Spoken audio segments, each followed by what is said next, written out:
이미 광고 시간에 말씀드린 대로 오늘은 종려주일입니다. 이 종려주일이란 말은 예수님께서 우리 죄를 위해서 십자가를 주시기 위하여 어린 나귀를 타고 예루살렘을 입성하실 때에 많은 사람들이 예루살렘에 입성하시는 예수님을 환영하며 종려나무 가지를 꺾어들고 흔들었습니다. 그래서 이 주일을 종려주일이라고 부르게 되었습니다. 그 가지를 흔들며 호산나 다윗의 자손이여 찬송하리로다 호산나 호산나 하면서 그 환영하던 그 날을 기념해서 종려주일, 그리고 이 종려주일이 지나면 이 사순절이 끝나고 고난주간이 시작된다고 해서 다른 말로는 고난주일 또는 순환주일 또는 거룩한 주간이라고 부릅니다. 한번 따라서 합시다. 종려주일, 고난주일, 순환주일. 그러니까 오늘 주일을 이렇게 부른다 이 말이에요. 그래서 오늘 설교 본문을 품고 있는 이사야서를 기록한 이사야 선지자는 BC 764년에서 740년경 부름을 받은 선지자로서 예수님께서 이 땅에 오셔서 이 오시기 약 700년 전에, 그러니까 예수님이 이 땅에 탄생하기 700년 전에 예언을 하시면서 예수님이 이 땅에 오셔서 어떤 삶을 사시고 어떤 고난을 받으며 누구를 위하여 고난을 받으시는가에 대해서 예언을 했는데, 이 이사야 선지자의 예언대로 예수님은 정확히 오셨고 사셨고, 그리고 마지막에 이 이사야 선지자의 예언대로 고난을 받으셨고, 그 다음에 죽으셨다가 다시 부활하셨습니다. 그러므로 이 이사야 선지자를 통해 주신 이 예언의 말씀은 그대로 다 이루어진 말씀이라고 할 수 있습니다. 바로 구약에 있는 많은 성경이 오실 예수님에 대하여 예언을 했는데, 그 예언 중에 가장 자세하게 구체적으로 예언을 한 선지자가 이사야 선지자입니다. 그 예언 중에 가장 예수님에 대해서 리얼하게 표현하고 있는 성경이 이사야서 중에 이사야 53장입니다. 이사야 53장 1절에서 3절을 읽어보면 그 예수님은 우리의 구원자로 오시는데 그의 모습을 보면 연한 순 같고 마른 땅에 나온 뿌리 같아서 고운 모양도 없고 풍채도 없다. 예수님의 외적 모습은 흠모할 만한 아름다운 것이 없었다. 그래서 사람들은 예수님을 메시아로 믿지 아니했다라고 기록을 합니다. 그리고 오늘 설교 본문을 택한 4절에서 6절은 예수 그리스도가 받을 고난을 자신의 죄 때문이 아니고 곧 우리의 죄 때문이라는 사실을 지금 우리에게 말씀해 주고 있습니다. 그리고 7절에서 9절의 말씀은 예수 그리스도께서는 고통 가운데서도 그 억울하게 고난을 당하시면서도 마지막까지 침묵하실 것을 예언하셨습니다. 그리고 10절에서 12절의 말씀은 예수 그리스도께서 죽으심으로 우리 죄를 대속하시고 결국 그가 오신 목적대로 구원을 이루실 것을 예언했는데, 이 말씀 그대로 이사야 선지자의 예언 그대로 예수님은 우리를 구속하여 우리의 구원을 다 이루셨습니다. 그래서 예수님께서는 십자가에 달리셔서 마지막 하신 말씀이 다 이루었다. 무엇을 다 이루었다고 얘기합니까? 구약의 선지자들이 예언한 말씀을 다 이루었다. 그 말이요. 또 다른 말은, 또 다른 뜻은 다 이루었다는 이 말은 예수님이 우리의 구원을 다 이루었다. 그래, 더 이상 우리의 구원을 위해서 우리가 할 일이 없도록 완벽하게 예수님께서는 우리의 구원을 이루어 주셨습니다. 그러므로 우리가 우리의 구원을 위해서 어떤 일도 할 일이 없도록, 왜? 예수님은 완벽하게 이루어 주셨기 때문에 그렇다는 것입니다. 그것을 우리에게 예언해 주고 있는데, 그 예언대로 예수님은 그리 오셨고 그리 사셨다. 그래서 이사야 선지자의 예언대로 예수님께서는 우리 시간으로 말하면 오전 9시에 십자가에 달리셔서 오후 3시까지 십자가에 달리셨습니다. 6시간 동안 예수님께서는 십자가에서 온갖 고통을 다 당하셨습니다. 이처럼 예수님께서는 십자가에 달리신 것은 아주 중요한 그 상징적 의미가 있는데, 그 예수님께서 6시간 동안 십자가에서 달려 고통을 당하신 것은 첫째는 수치의 대명사다. 사람들은 예수님의 뺨을 때리고 침을 뱉으며 조롱을 했습니다. 십자가에 내신 예수님을 향하여 머리를 흔들면서 말합니다. 십자가에서 당장 내려오라 라면서 예수님을 조롱합니다. 그러면서 예수님께 말합니다. 네가 하나님의 아들이라면 우리에게 기적을 보여달라. 너가 정말 구원자라면 바로 너부터 구원을 받으라는 거죠. 예수님께서 그 당하시는 고통은 자기 백성들을 구원하기 위해서 예수님이 십자가에 달리셨는데, 어떤 고난을 받으셨냐? 수치스러운 고난을 받으셨다는 거죠. 그런데 사람들은 자신들의 죄를 위해서 예수님이 십자가에 달리신 것은 생각지도 못하고 온갖 말로 예수님을 조롱하고 멸시했습니다. 그러므로 예수님은 수치당하신 고난이다. 그래서 역사학자들은 말합니다. 우리 그림에 보면 예수님이 십자가에 달릴 때 뭐 시로라기 하나 이렇게 걸치고 있잖아요. 근데 사실은 그때 그 사진에 사진이 실제가 아니고 후에 이 화가들이 그린 그림인데, 사실은 예수님이 실오라기 하나 걸치지 않은 완전한 몸으로 수치스럽게 십자가에 달아놓으신 거예요. 누구 때문에? 우리가 지은 죄는 우리를 수치스럽게 함을 알게 한 거지. 두 번째는 예수님의 그 십자가의 고난은 고통의 대명사였다. 얼마나 고통스럽고 끔찍했던지 예수님을 십자가에 못 박았던 군인들 중에는 후에 그 정신적 트라우마 때문에 악몽에 시달리며 평생 괴로워했다고 합니다. 그래서 이 십자가형을 로마의 법으로 십자가형을 언도하지만은 로마 시민권을 가진 사람은 절대로 어떤 죄를 범했다고 할지라도 로마 시민권을 가진 사람에게는 십자가형을 내리지 않는다고 합니다. 그래서 후에 바울이 선교하는데 로마 시민권을 가지고 있었지 않습니까? 그래서 그 로마 시민권이 바울을 얼마나 유리하게 만들어주는지 몰라요. 근데 예수님은 로마 시민권을 가지신 분이 아니기 때문에 바로 십자가형을 받으셨어요. 그래서 십자가 형틀을 달리셔서 고난을 당하셨다, 그 말입니다. 이것은 고통의 대명사라. 그래서 그 기록에 의하면은 이런 기록이 있어요. 로마 황제하고 식사를 하는데 그 식사 자리에서 신하 한 사람이 십자가 이야기를 한 거예요.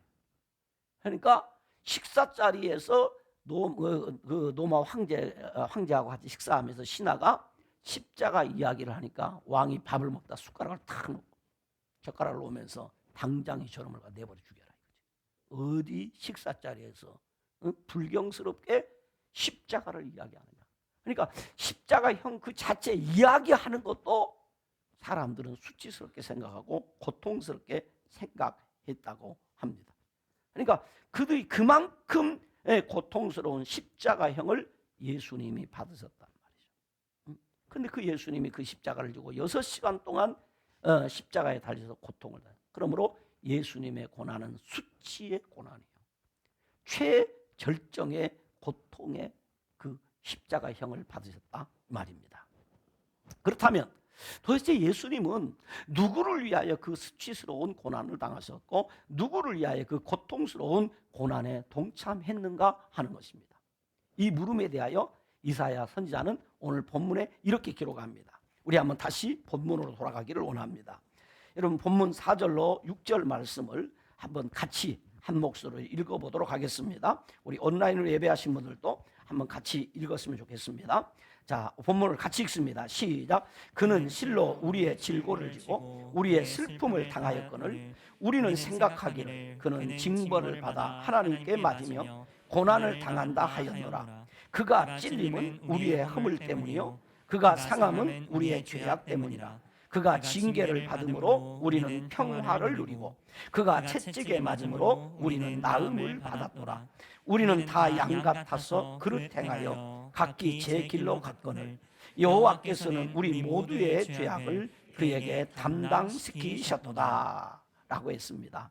그런데 본문을 좀 자세히 보면 반복해서 나오는 두 개의 단어가 있습니다. 그것은 첫째는 그라는 인칭 대명사입니다. 이것이 7번 나옵니다. 그리고 또 하나의 인칭 대명사가 있는데 근데 우리라는 인칭 대명사가 9번 나옵니다. 그러니까 그하고 우리라는 이 인칭 두 개의 인칭 대명사가 지금 반복해서 나오고 있다는 것입니다. 여기서 그는 누굽니까?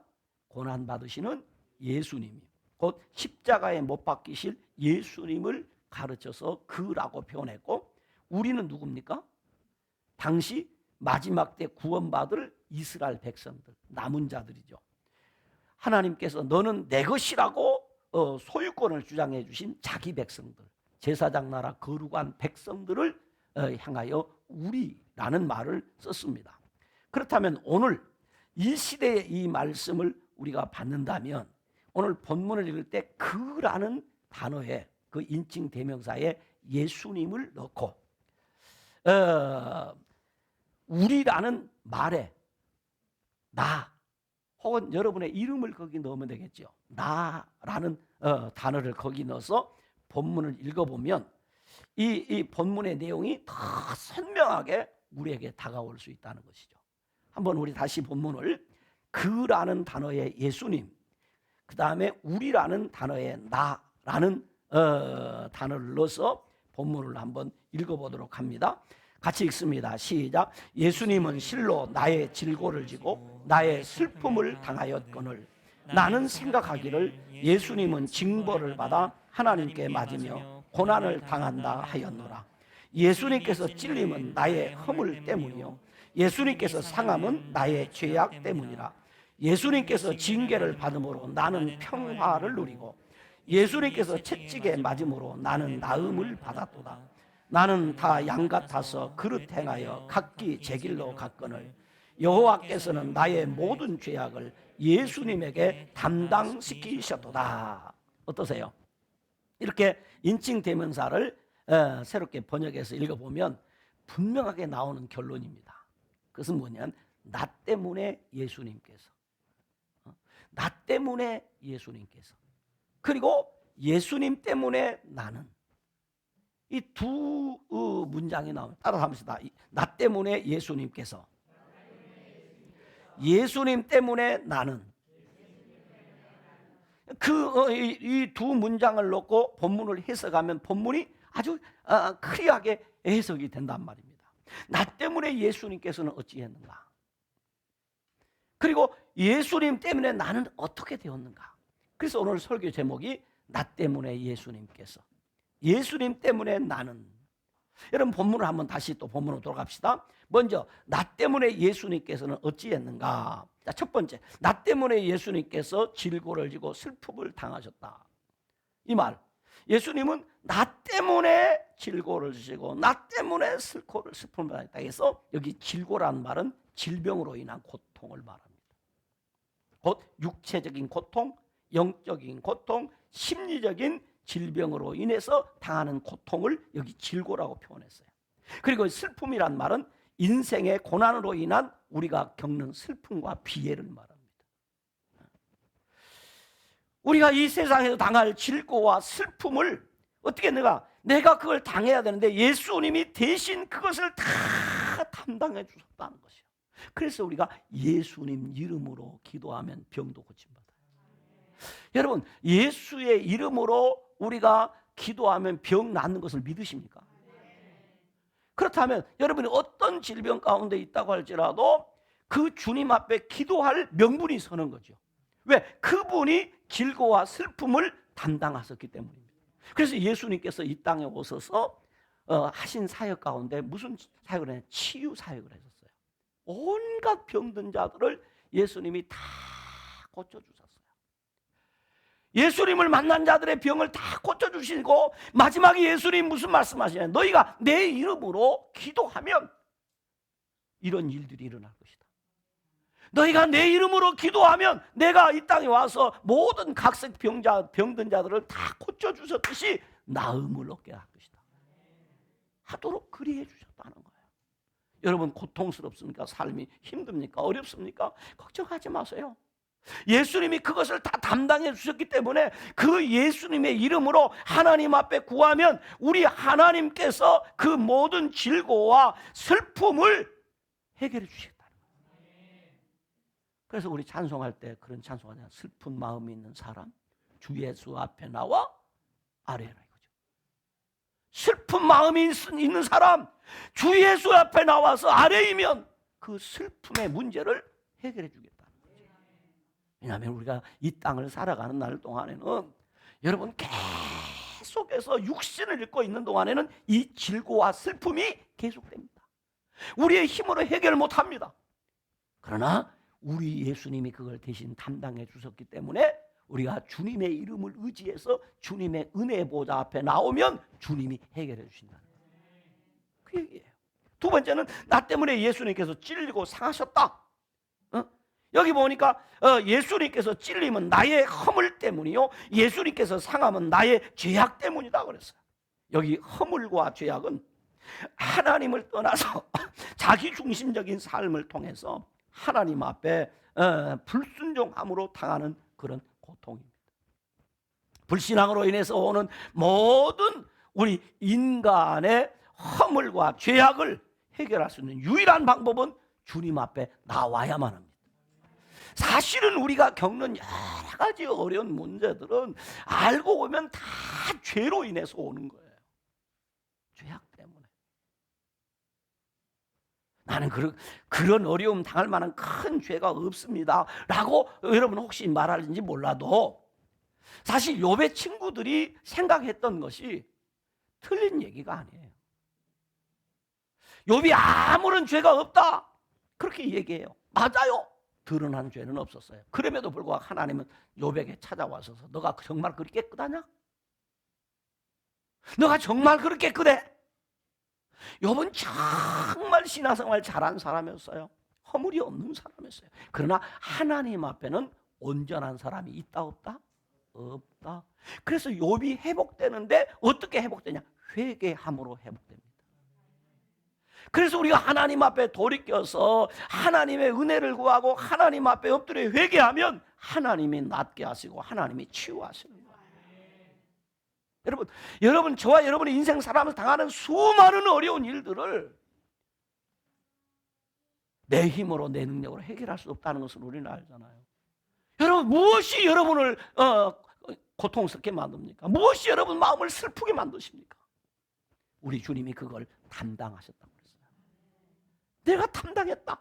그래서 예수님이 찔리셨다. 그래서 예수님이 상하셨다는 거죠.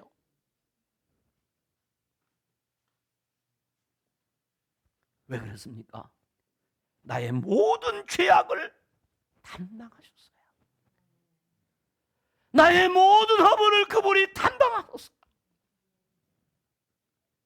그것 때문에 더 이상 괴로워하지 않도록, 그것 때문에 더 이상 슬퍼하지 않도록 우리 주님이 다 담당해 주셨어요. 따라서 합시다. 주님이 다 담당하셨습니다. 누구의 문제를?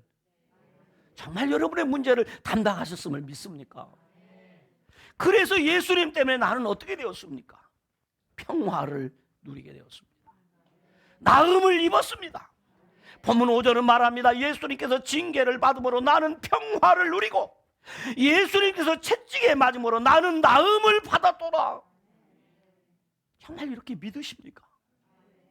예수님께서 징계를 받으심으로 나는 평화를 누리고 예수님께서 채찍에 맞음으로 나는 나음을 받았도다.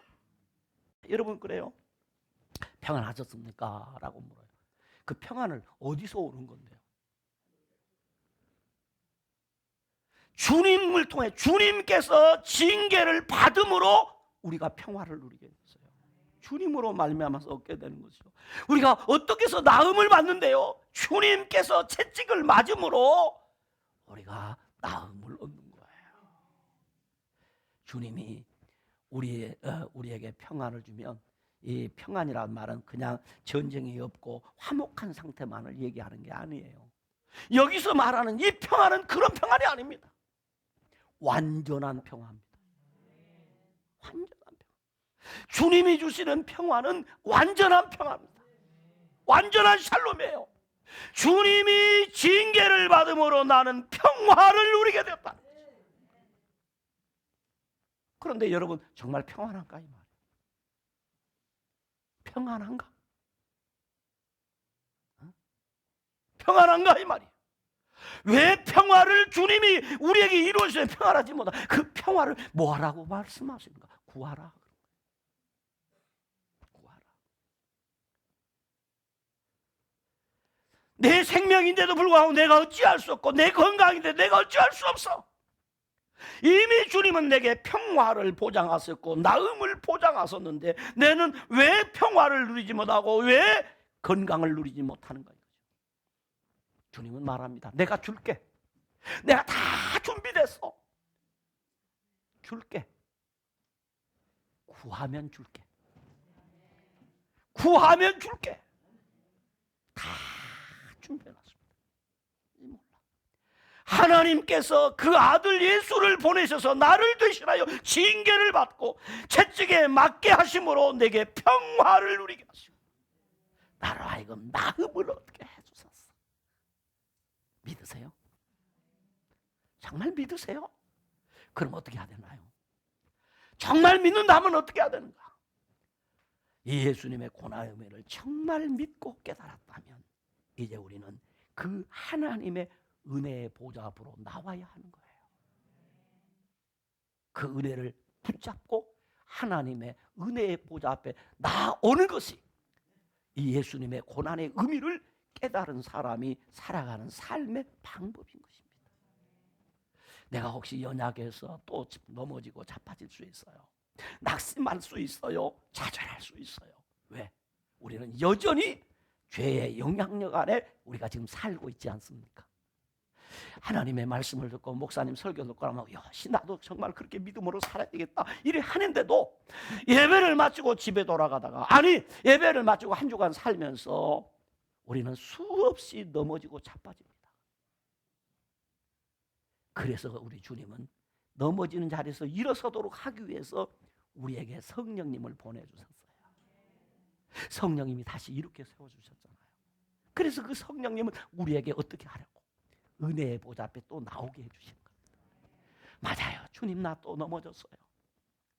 여러분, 우리 자녀들이 걸음마를 막 배워서 길거리 나가면 혼자 막 걸어가려고 해요. 그런데 서너 발짝 뛰다가 바로 뭐 합니까? 넘어졌잖아요. 여러분 다 그래서 넘어졌잖아요. 맨 처음에는 어떻게 해요? 어머니가 가서 아버지가 가서 어서 일어나라 하고 벌떡 이렇게 세워주다 보면 이놈이 나중에는요 엎어지면 일어나요? 안 일어나요? 안 일어나. 그대로 누워있어. 뭐 하라고? 와서 이렇게 세우라는 거죠. 그때는 어머니가 말하죠. 네가 일어나. 네가 일어나. 일어나면 그때 이제 더러운 거 문제를 털어주죠. 나중에 그 아이가 크면 또 넘어집니다. 어떻게 하고 돌아옵니까? 지가 털털 털고 당당하게 엄마하고 돌아옵니다. 우리가 그렇습니다. 여러분, 우리가 예수 믿고 믿음 있다. 70일 특별 새벽기도를 마쳤다. 천사가 됐습니까? 70일 특별 새벽기도를 하고 나니까 여러분 천사가 됐습니까? 아니에요. 여전히 내 모습은 내 모습이에요. 그러나 이제 한 가지 깨달았어요. 내가 수없이 수천 번 넘어져도 70번씩 7번 넘어져도 우리 주님은 털털 털고 나오면 다시 새 은혜 주시고 다시 나를 붙들어 주시고 다시 내게 샬롬을 주시고 다시 내게 나음을 주신다는 거죠. 왜? 우리 주님이 나의 허물과 죄악 때문에 그분이 채찍에 맞으셨어요. 그분이 고통을 당하셨어요. 그래서 나는 평화를 누리고 나음을 얻게 되었어요. 그러므로 이 고난의 의미를 깨달은 사람은 하나님의 은혜의 보좌 앞으로 나오는 것입니다. 그래서 우리는 은혜의 보좌 앞에 나 다시 한번 은혜를. 그래서 우리는 십자가를 볼 때마다 그 십자가를 통해서 우리의 고통이 사라지고 우리의 상처가 나음을 얻고 우리는 새로운 기쁨을 얻게 되는 것을 알아요. 그래서 우리는 찬송하잖아요.